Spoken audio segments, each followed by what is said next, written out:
So what I'd like to pass on to the next roundtable is I think there's a lot of optimism around this field of work in participatory arts. There's a lot of good thinking, a lot of joined up thinking between people, artists, participants, between organisations, local authorities, funders. And I think the feeling now is that we need to find ways of harnessing what's there, not inventing yet more new wheels, building on the last 30, 40 years of experience and ensuring people really understand what the benefits and value and extraordinary values of this type of work is about.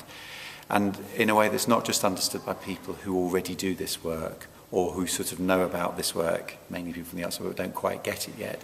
It's actually the widest possible public. People who probably... There is a need to be exploring how the arts and theatre in particular can work as protest in a creative and not didactic way, and that's the sort of thing I'd like to get involved in.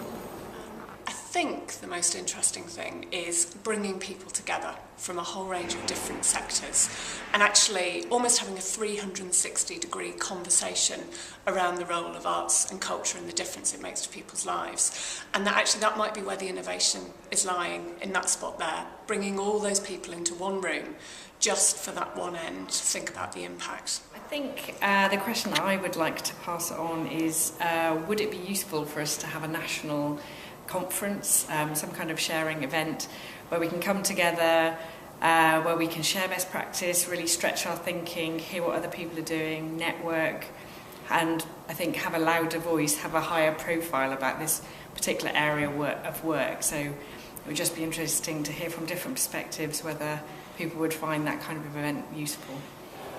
To the next round table, it's a little bit of a hobby horse of mine, but I'm interested in scale. I'm interested in the fact that most of our work is done on a relationship-to-relationship basis. It has to be done on a human basis. It can't be parachuted in. It can't be done with thousands of people. Can we look at small satellite projects, small satellite organisations that stay in place for a long time, perhaps, rather than big things that are distributed more narrowly?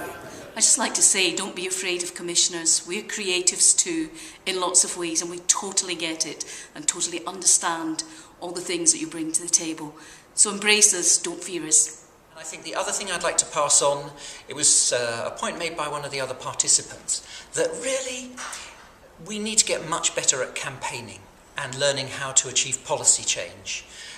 There are known techniques. I know of there was a great campaigner called Sheila McKechnie, and there's an organisation named after her, which exists simply to enable people to learn about campaigning skills. That is something I think would be really wonderful.